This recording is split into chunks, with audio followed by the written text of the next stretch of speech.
श्री महाप्रज्ञ गुरवे नमः। जिसके सांसों में रहता है शाश्वत शांति का स्पंदन, उस महाप्रज्ञ को वंदन, उस महाप्रज्ञ को वंदन।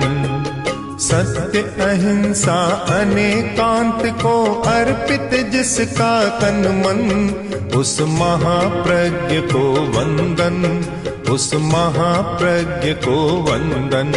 जिसके सांसों में रहता है शाश्वत शांति का स्पंदन, उस महाप्रज्ञ को वंदन, उस महाप्रज्ञ को वंदन।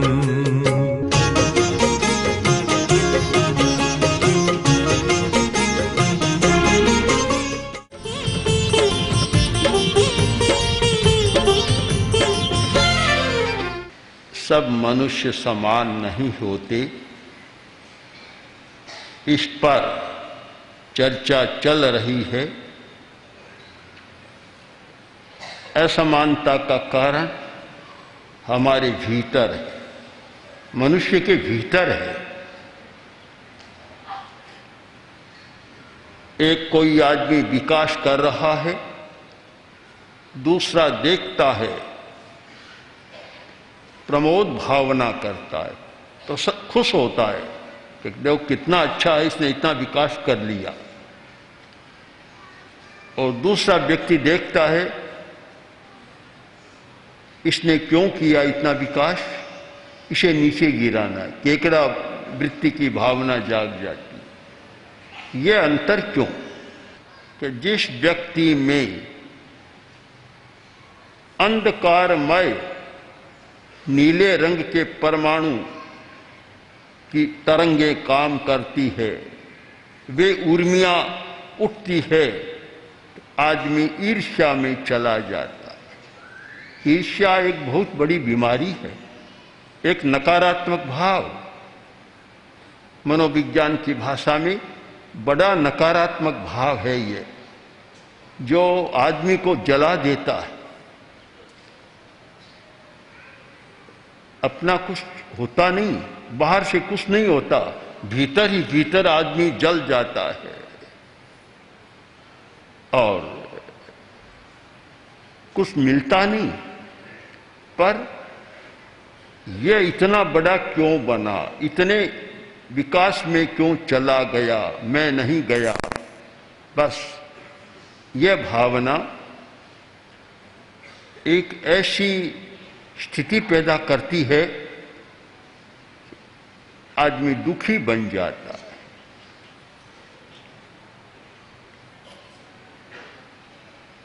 पड़ोसी दो घर, एक घर संपन्न था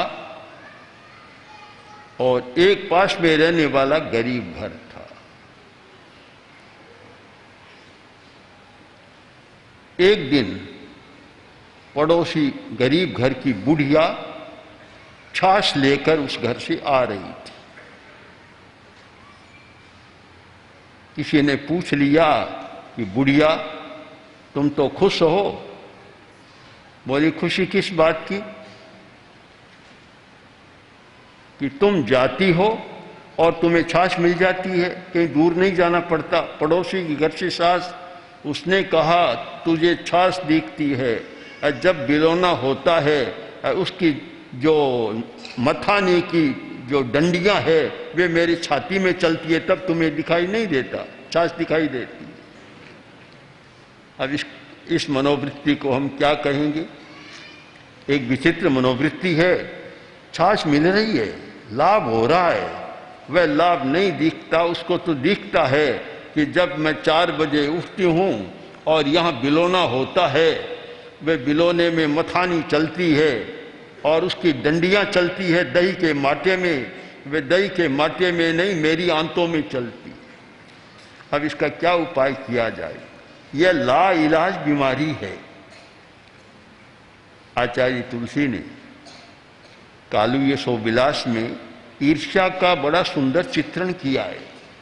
लिखा है कि जे माटे खाते नहीं आयुर्वेद इलाज, तंत्र मंत्र बूटी जड़ी निवड़ी सौ निष्काज, कि जिसके लिए आयुर्वेद की चिकित्सा भी काम नहीं देती। कि बीमारी है वैद्य को दिखाओ, पर वैद्य बेचारा क्या करेगा? जब ईर्ष्या से बीमारी हुई है या ईर्ष्या की बीमारी है, कोई भी आयुर्वेद की दवा काम नहीं करेगी। किसी तांत्रिक को दिखाओ, तांत्रिक भी देखकर बेचारा क्या करेगा? कोई तंत्र का प्रयोग भी काम नहीं करता। किसी मांत्रिक को दिखाओ, मांत्रिक भी क्या करेगा? वहां कोई मंत्र भी काम नहीं करता। कि कोई जड़ी बूटी लाओ हिमालय के पहाड़ में जाकर बढ़िया सी, जो ठीक कर दे, वे भी सब निकम्मी चली गई। कारण कि पर सुख दुर्बलता व्यथा अद्भुत कथा कहा। दूसरे के सुख को देखकर दुर्बल होता है, उसके लिए दुनिया में कोई इलाज नहीं है। बड़ी बीमारी है ईर्ष्या की, पर क्यों होती है इस पर हम ध्यान दें, और अगर ध्यान दें तो उस बीमारी का इलाज भी किया जा सकता है। उस बीमारी का इलाज एक ही है जो नीले रंग के परमाणु प्रभावित कर रहे हैं। जो डार्क नीले रंग की तरंगें आ रही है, उन तरंगों को बदल दिया जाए, बीमारी बिल्कुल ठीक हो जाएगी। दवा कोई काम नहीं करेगी। यह रंग का परिवर्तन आज का पाठक जानता है। आज इस पर बहुत वैज्ञानिक विश्लेषण भी हुआ है। रंग मनुष्य को बहुत प्रभावित करते, और एक प्रकार से देखें तो मनुष्य रंग का पुतला है, उसका आभा मंडल रंगों से बना हुआ है, और रंग बहुत प्रभावित करते हैं। जो समझदार व्यक्ति है उसे लेश्या का ध्यान अवश्य करना चाहिए, और उस व्यक्ति को ज्ञान भी होना चाहिए। रंगों का ज्ञान, कपड़े पहनते हैं, रंगों का ज्ञान नहीं है, ऐसा कपड़ा पहन लेते हैं कि बीमारी नहीं है तो आ जाती है, बुरे विचार आ जाते हैं, बुरी भावनाएं आ जाती है। गहरे गहरे लाल रंग का कपड़ा कोई पहनेगा, शांत है तो भी गुस्सा करने लग जाए। घर की पुताई करते हैं घरों में रंगों की, और गलत रंग की पुताई कर ली तो घर में लड़ाई झगड़ा शुरू हो जाएगा। लाल ही लाल रंग के पर्दे लगा दिए, गहरे लाल रंग के, हल्का गुलाबी नहीं, गहरा लाल रंग का पर्दा लगा दिया तो घर में मानो लड़ाई का चूल्हा जला दिया। बस चूल्हा जलता रहेगा, फिर लड़ाई चलती रहेगी। तो रंगों का ज्ञान होना बहुत जरूरी है। यह लेश्या का सिद्धांत बहुत महत्वपूर्ण सिद्धांत है कि व्यक्ति को एक सकारात्मक विचार, सकारात्मक भाव और अच्छे ढंग से जीना है तो अच्छी लेश्या का प्रयोग करना है। तो ये नील लेश्या और वे ही जो डार्क ब्लू है, उसकी जो तरंगे किरणें रश्मियां आती है, उसके वाइब्रेशंस आते हैं तो आदमी के मस्तिष्क को प्रभावित कर देते हैं और वह व्यक्ति ईर्ष्यालु बन जाता है। ईर्ष्यालु, और ईर्ष्या जब जागती है आदमी अपना नुकसान भी नहीं देखता, अपने हित को भी गौण कर देता है, दूसरे को भी नष्ट करना चाहता है, दूसरे का अहित करना चाहता है। बस उसके सामने और कोई विकल्प नहीं रहता कि दूसरे का अनिष्ट कैसे करूं। यही बात सामने आ जाती है। देवी की आराधना की, देवी प्रसन्न हो गई, आई। दो आराधना करने वाले साथ में थे, दोनों खड़े थे। देवी ने कहा मांगो।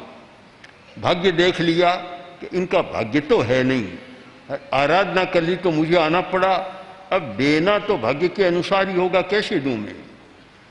तब देवी ने एक उपाय सोचा और कहा कि बोलो, जो मांगो मैं दूंगी, पर एक बात है, पहले मांगेगा उससे दूसरी बार मांगेगा उससे दूना मिलेगा।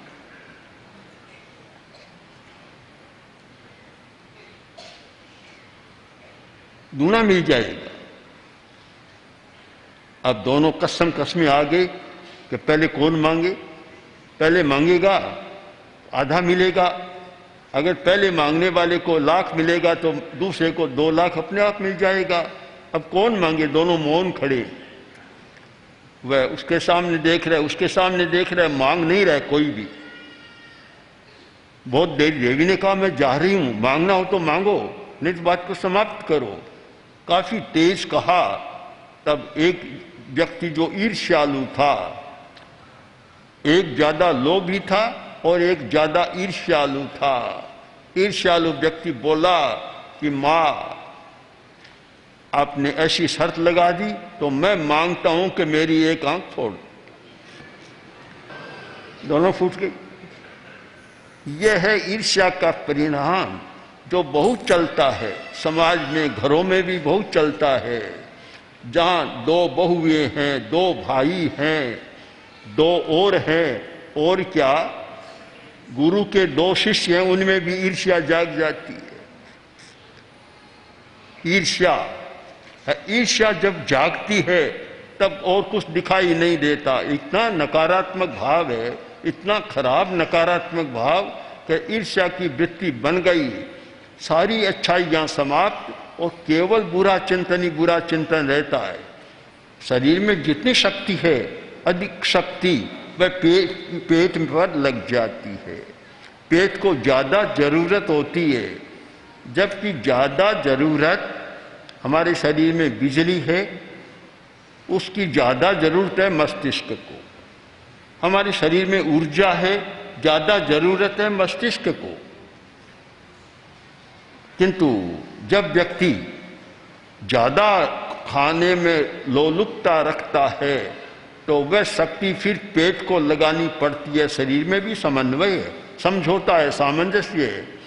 एक जगह ज्यादा जरूरत है तो शक्ति का स्रोत उधर चला जाता है, तो पेट में खप जाती है, तो दिमाग खाली रह जाता है, दिमाग से ज्यादा काम नहीं कर पाता। रस लोलुपता क्यों पैदा होती है? यह स्वाद की वृत्ति इतनी क्यों बढ़ती है? इस पर भी विचार करना चाहिए। यद्यपि स्वाद को सर्वथा नकारा नहीं जा सकता, क्योंकि भोजन है, उसमें स्वाद है, तो आदमी प्रसन्नता से खाएगा और उसका पोषण भी मिलेगा। किंतु रस की लोलुपता हो जाए वह खराब हो जाती है। लोलुप बन गया कि हर स्थिति में मुझे तो खाना ही है। वर्षा का मौसम है,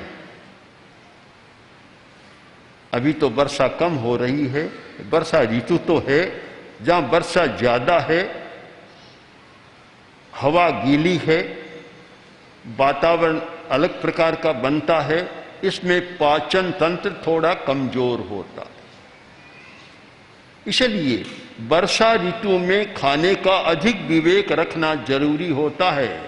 वर्षा ऋतु में लोग तपस्या करते हैं, बहुत अच्छी बात है, क्योंकि सबसे ज्यादा तपस्या करने का अनुकूल समय है वर्षा ऋतु। इस समय सहज ही पाचन तंत्र कमजोर होता है और उपवास करता है तो वह अच्छा रहता है। परंतु पता नहीं इस मौसम में भी लोग इतनी गरिष्ठ चीजें खाते हैं, बहुत गरिष्ठ भोजन करते हैं। ये तली हुई चीजें, बड़ा पकोड़ा, समोसा आदि आदि इस ऋतु में खाने का तो नहीं होता, पर कुछ त्योहार भी आते हैं कि आज त्योहार है, आज ये बनाओ, आज ये बनाओ, और फिर रस लोलुपता भी जाग जाती है।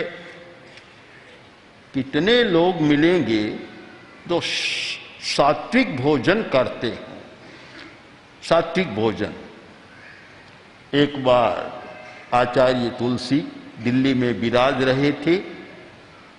कलकत्ता से एक डॉक्टर आए, डॉक्टर बीएन गांगुली, जो होम्योपैथी के बहुत प्रसिद्ध डॉक्टर हैं।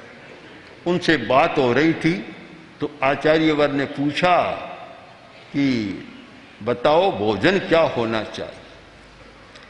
उन्होंने कहा कि 2 फल का, 1 कटोरी साग, 1 कटोरी दाल, और कोई ले तो 1 कटोरी दही, बस भोजन समाप्त। अब भोजन इतने में हो जाता है, भोजन में इतने प्रकार की चीज़ें बनती है, इतना आदमी खाता है, इतना आदमी खाता है कि कोई अंत ही नहीं होता। मीठा, चरपटा, षडरस भोजन हो जाता है, एक लोलुपता पैदा हो जाती है। मैं मानता हूँ कि स्वाद लेना एक गृहस्थ के लिए कोई बुरी बात नहीं है। भोजन का सामान्य गुण है कि भोजन स्वादिष्ट होना चाहिए, और स्वाद लेना एक सामान्यतः कोई इसको बुरा नहीं कहा जा सकता, किंतु रस की लोलुपता हो जाए उसके बिना तो काम ही नहीं चलता, बस तब वह समस्या पैदा करता है। दूसरी बात कि रस लोलुपता इतनी हो जाए कि अगर बढ़िया चीज आ गई तो फिर खाने से हाथ उठता ही नहीं, खाता ही चला जाता है। दुनिया में आदमी एक ऐसा है, हर पशु पक्षी जितनी भूख है उतने ही खाते।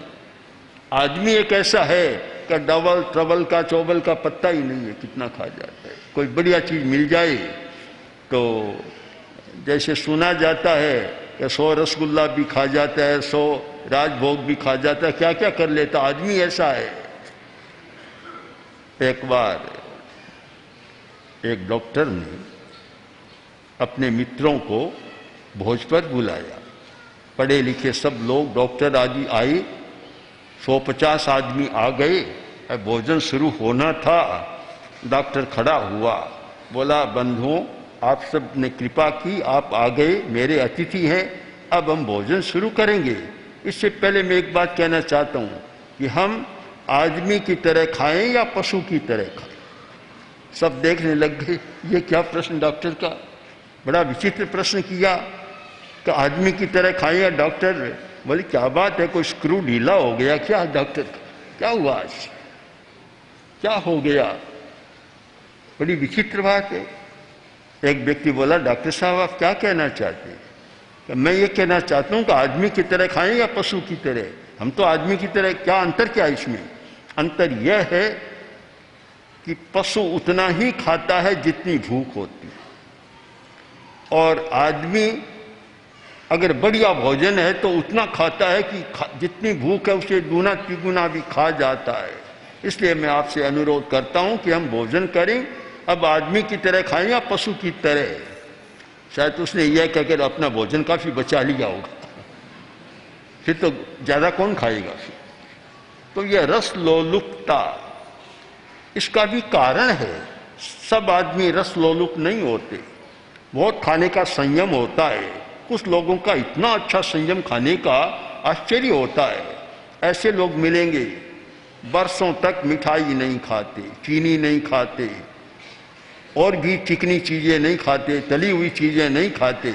ऐसे लोग भी बहुत हैं, तो उल्टे लोग भी बहुत हैं।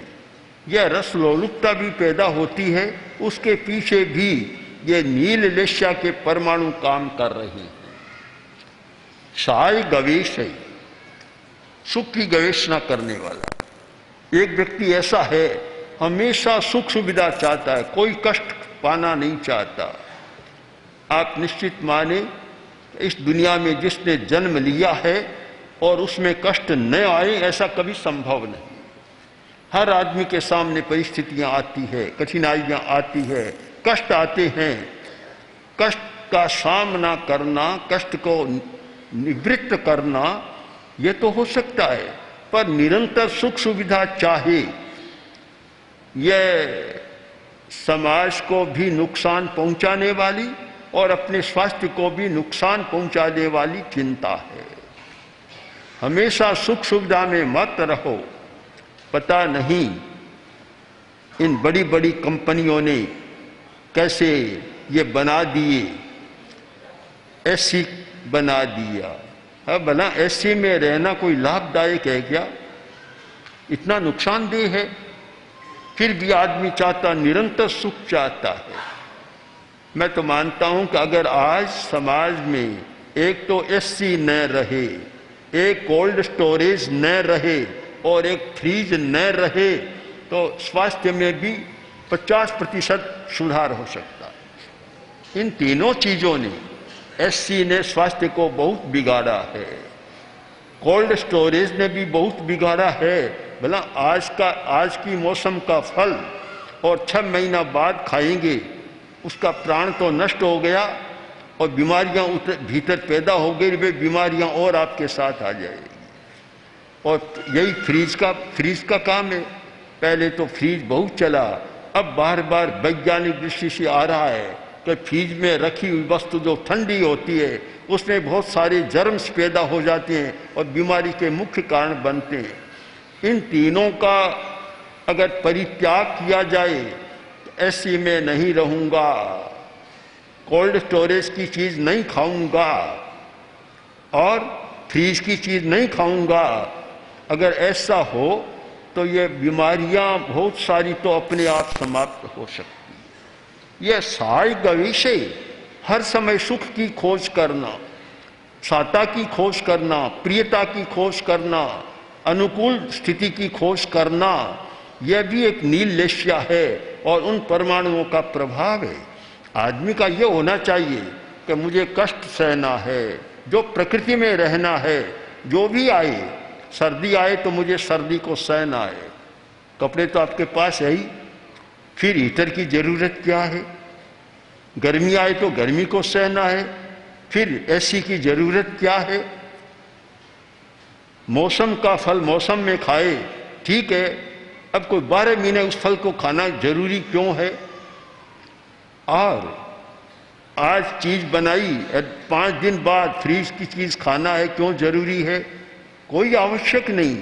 पर सात गवेषये, ये सुख की खोज, सुविधा की खोज, कि बस निरंतर मुझे सुख मिले, इस मनोवृत्ति ने हमारी कष्ट सहन करने की शक्ति को कम कर दिया और डॉक्टरों के लिए बहुत बड़ी सुविधा कर दी। अगर ये सब न हो तो इतने बेचारे केमिस्ट क्या करें, निकम्मे हो जाए। ये न हो तो इतने बड़े डॉक्टर भी क्या करें और इतने हॉस्पिटल भी क्या करें, और फिर मेयर को और कुछ सोचना पड़े कि कहाँ लगाएं, जो इसमें लग रहा है व्यर्थ का धन कहाँ लगाएं। इसलिए ये नील लेश्या के परमाणु हमें प्रभावित करते हैं। अगर इन वृत्तियों को बदलना है, हम ऐसे नहीं बदल सकते। जब इन परमाणुओं का भीतर में परिवर्तन करें कि कौन से परमाणु है जिनको बदला जा सकता है। अभी एक बम्बई से आए थे गुरुजी, आर्य गुरुजी, उन्होंने कहा मैंने प्रेक्षा का साहित्य पढ़ा और उसमें अंतःस्रावी ग्रंथियों के जो बतलाए हैं मुझे बहुत अच्छा लगा। उन्होंने अंतःस्रावी ग्रंथियों की बात पढ़ ली। अगर लेश्या ध्यान के सिद्धांत को पढ़ते तब वास्तव में पता लगता कि हमारा जीवन किस प्रकार प्रभावित हो रहा है। सामान्यतः समाज शास्त्री बतलाते हैं मनुष्य परिस्थिति से प्रभावित होता है, जैसा वातावरण, जैसा एनवायरमेंट आदमी प्रभावित होता है। पर मैं यहाँ जोड़ना चाहता हूँ, परिस्थिति से आदमी प्रभावित होता है 25% और 70% प्रभावित होता है अपने अंतरंग परमाणुओं के कारण।